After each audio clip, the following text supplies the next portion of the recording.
Tonight we celebrate veterans. We also reflect on everything we cherish as Americans. We love our country. We love our families. We love our freedom.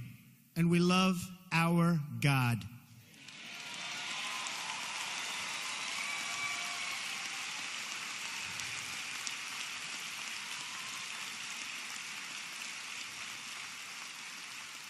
Since the signing of the Declaration of Independence 241 years ago, America always affirmed that liberty comes from our Creator.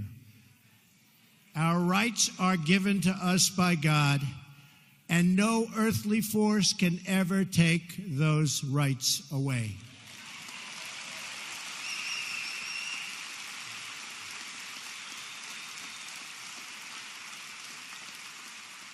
That is why my administration is transferring power out of Washington and returning that power back to where it belongs, to the people.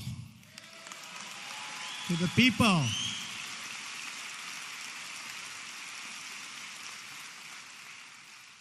The fake media is trying to silence us, but we will not let them, because the people know the truth. The fake media tried to stop us from going to the White House, but I'm president and they're not.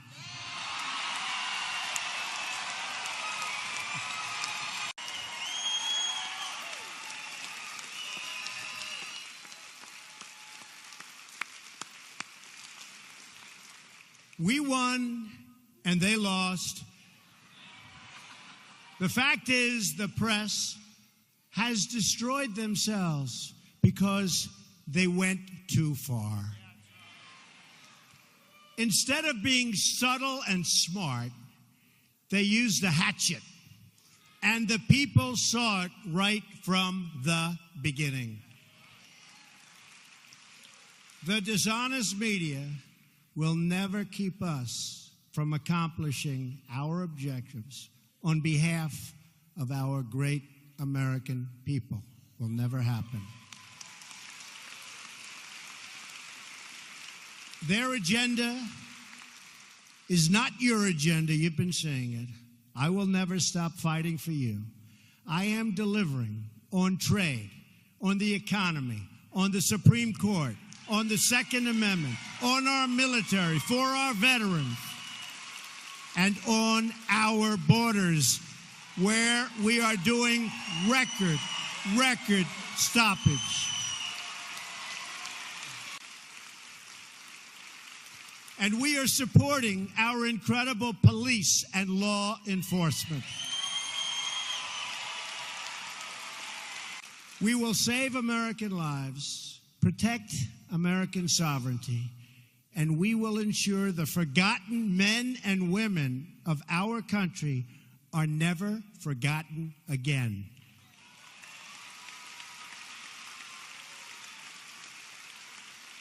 For too long, politicians have tried, oh, have they tried, to centralize authority among the hands of a small few in our nation's capital.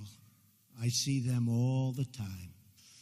Bureaucrats think they can run over your lives, overrule your values, meddle in your faith, and tell you how to live, what to say, and where to pray. But we know that parents, not bureaucrats, know best how to raise their children and create a thriving society.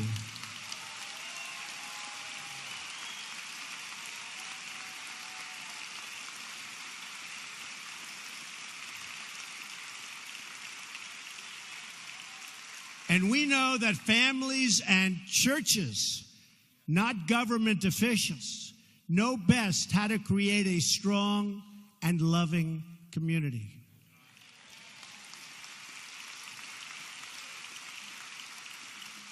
And above all else, we know this. In America, we don't worship government, we worship God.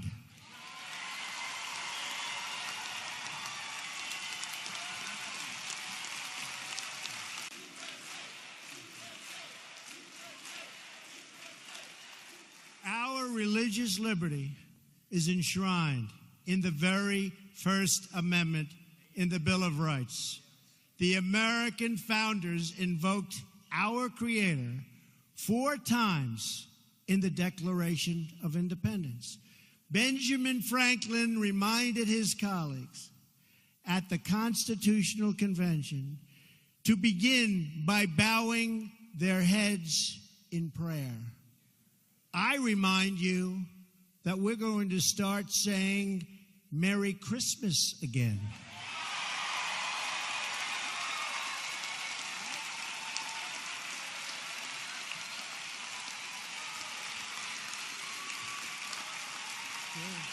True.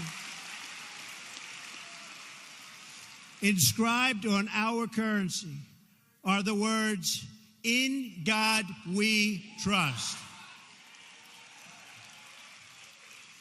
But not only has God bestowed on us the gift of freedom, He's also given us the gift of heroes willing to give their lives to defend that freedom you just stood. My administration will always support and defend your religious liberty.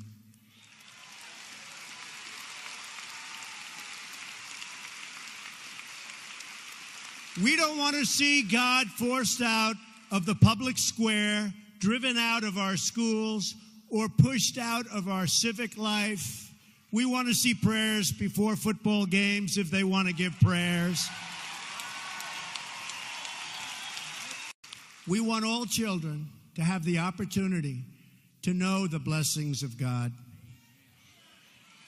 We will not allow the government to censor sermons, to restrict the free speech of our pastors and our preachers and the people that we most respect. Like Robert.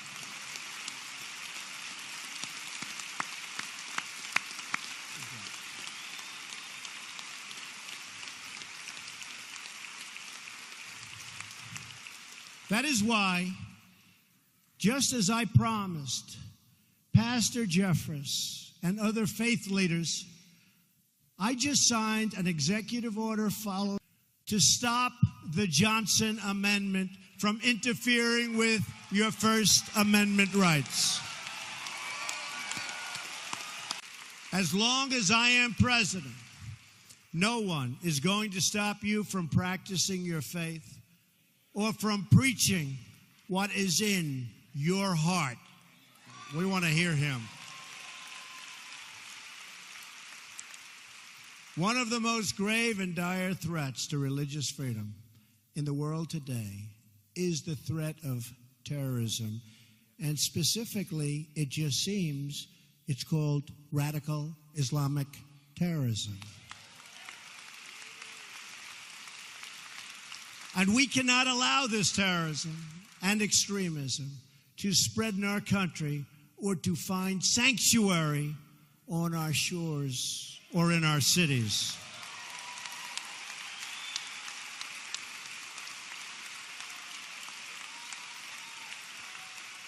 We want to make sure that anyone who seeks to join our country shares our values and has the capacity to love our people.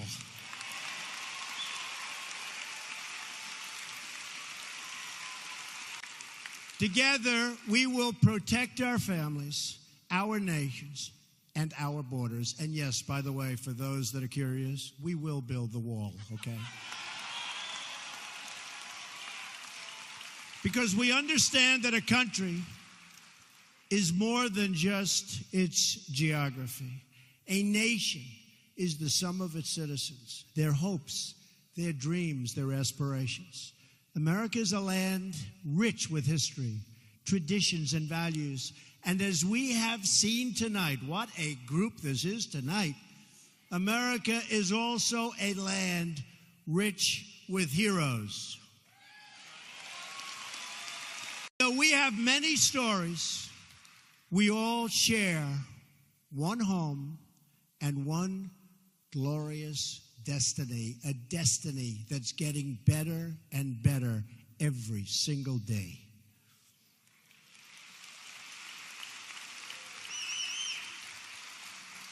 And whether we are black or brown or white, and you've heard me say this before, we all bleed the same red blood.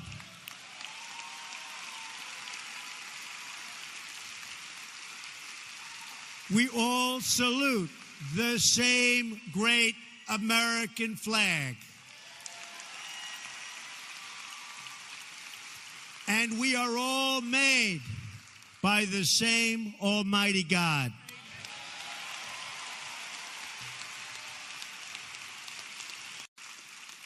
We face many challenges. There are many hills and mountains to climb. But with the strength and courage of the patriots assembled in this room tonight, we will and you see it all the time, and we're doing it all the time because we're scaling those summits, and we will get the job done.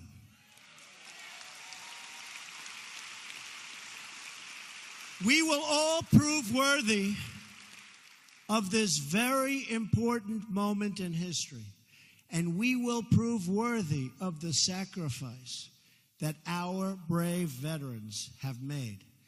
As long as we have pride in our beliefs, courage in our convictions, and faith in our God, we will not fail.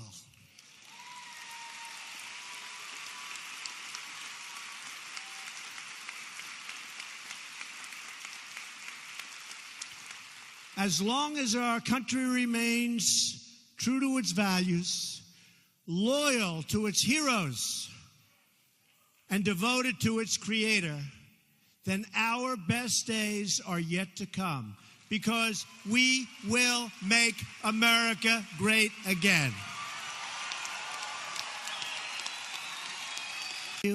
Have a wonderful Independence Day. God bless you. God bless our nation's veterans. God bless the United States of America. Thank you very much. Thank you. Thank you.